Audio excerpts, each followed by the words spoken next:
Could self-compassion be an antidote to narcissism? I think that it is, and people are sometimes surprised at that suggestion. My name's Ruth Ann. I'm a clinical psychologist. I'm an expert in relationships and issues of narcissism. And in this video, I'm going to explain why I think nurturing self-esteem is essential for people who are struggling with their own narcissism.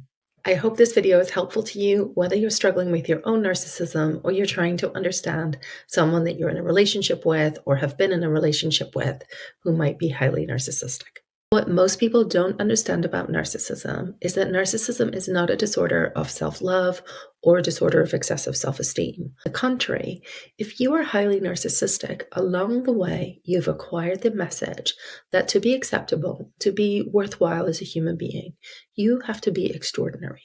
You have to achieve phenomenal things.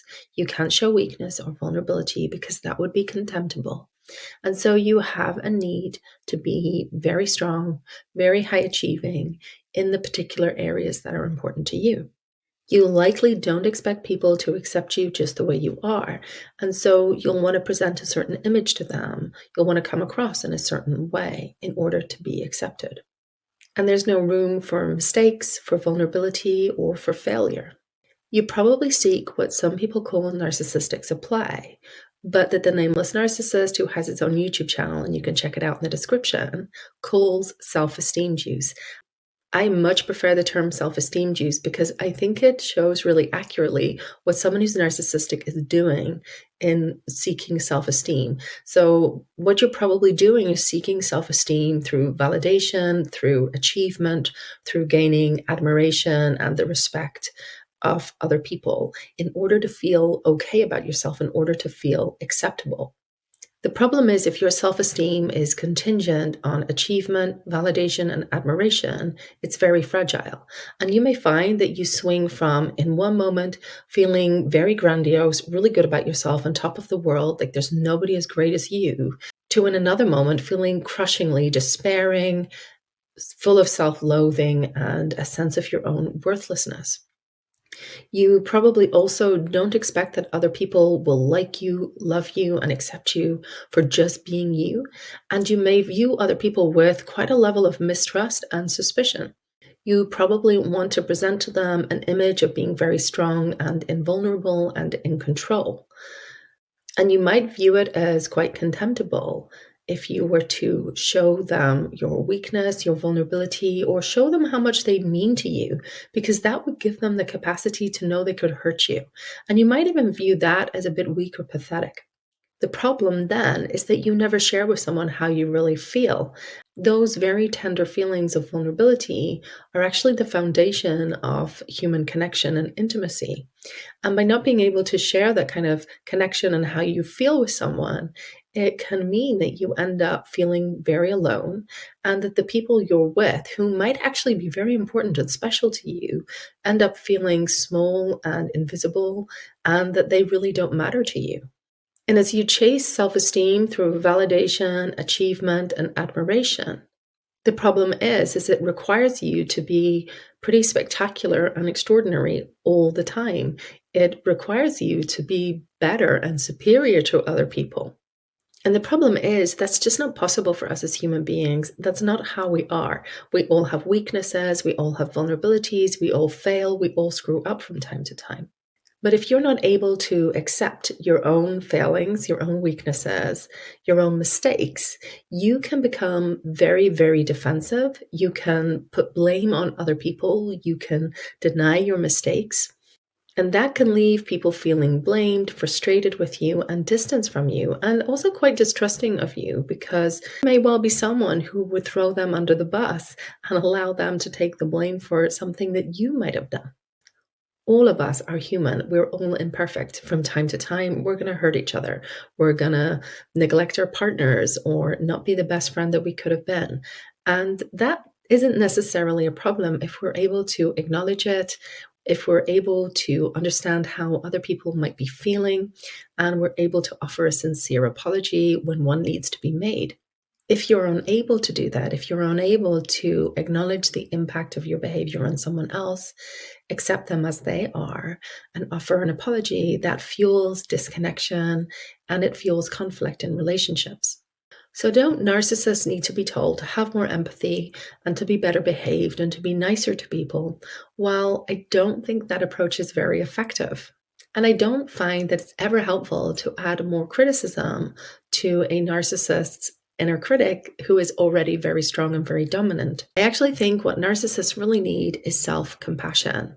Now, let's talk about what self compassion is not. Self compassion is not pity, it's not feeling sorry for yourself. It's not permissiveness. It's not saying, oh, they're there. It's not so bad after all. It's not minimizing your mistakes. It also isn't warm baths, scented candles, and herbal teas. Compassion is none of those things. Compassion means with suffering. To be self-compassionate means to be with our own suffering. It means to tune into how we feel, to tune into painful and difficult feelings, and to have a sincere desire to alleviate our suffering and to make our lives better. What self-compassion offers people who are very narcissistic is a chance to be attuned to your own suffering and to be concerned to alleviate it. Kristen Neff is a research psychologist and self-compassion teacher, and her work has identified 3 key components in self-compassion: mindfulness, self-kindness, and common humanity. And I think each of these 3 things is really helpful to very narcissistic people. Now, by mindfulness, I don't mean sitting on a cushion and meditating. Mindfulness means being aware of what you feel and what you're going through in the present moment without judging it as good or bad. It also means seeing it as it is, not minimizing it and not exaggerating it.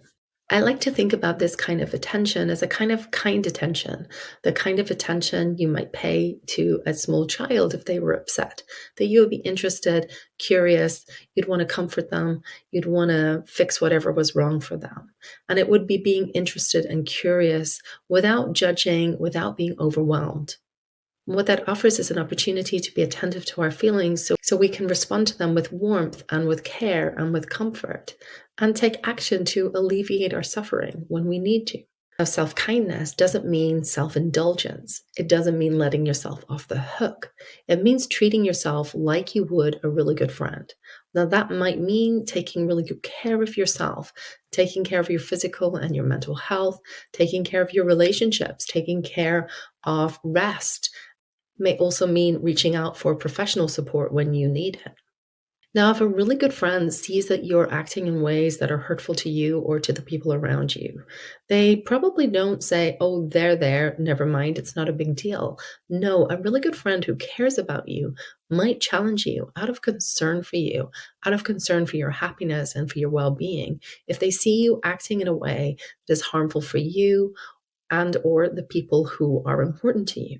Sometimes treating yourself with kindness actually involves a lot of courage to stand up to yourself or to take on difficult challenges and to address things that are in your life that cause you suffering. It might mean addressing your substance abuse.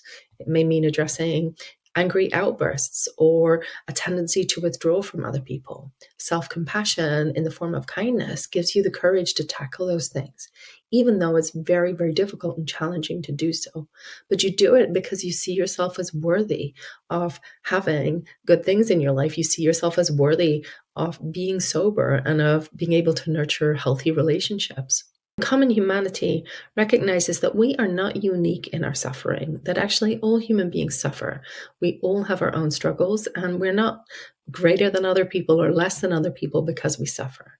And recognizing that actually allows us to feel closer and more connected to other people when we're going through pain and suffering or we're going through difficult times. And that allows us to get close to people without having to hide our weaknesses or our vulnerabilities. Now, when I work with people who are struggling with their own narcissism, nurturing self-compassion can feel like a really alien concept. Sometimes people will say that intellectually it makes sense to them, but emotionally they just can't feel it. Or sometimes they'll just say that the idea is quite repulsive to them and that there's lots of barriers to even thinking about becoming kinder and more caring towards yourself.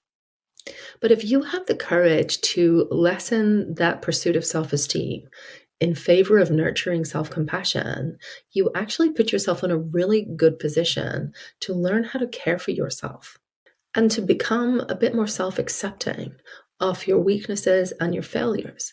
And it also allows you to tackle some really difficult issues head on, because recognizing that you've made mistakes, recognizing that you've screwed up, recognizing that there are patterns that you're in and ways that you behave that are actually very unwise and potentially very hurtful to you or to people who are important to you doesn't have to annihilate your self-esteem.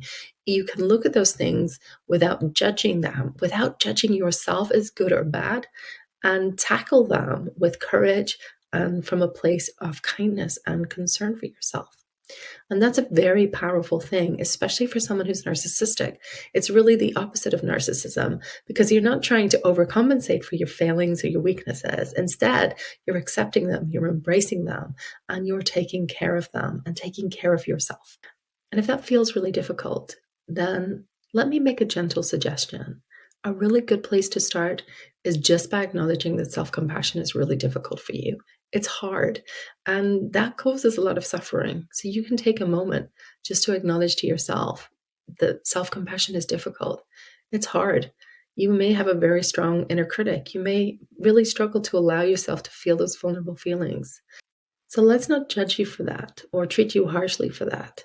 Let's recognize that that causes suffering in your life and that that's really painful. And that's where you can start to be more compassionate to yourself just by acknowledging that. And this can be a really good place to start nurturing self-compassion.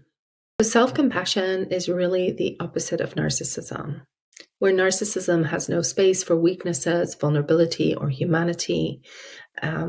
Self-compassion accepts you as you are, flaws and all. Where narcissism chases self-esteem and insists on specialness and extraordinariness in order to be worthwhile, creating massive fluctuations in self-esteem. Self-compassion is much calmer and steadier. Self-compassion can be pleased for you when things go well, but it doesn't necessarily inflate your ego. It doesn't make you feel better than other people. It allows you to stay connected to yourself and to other people, even when you have amazing success.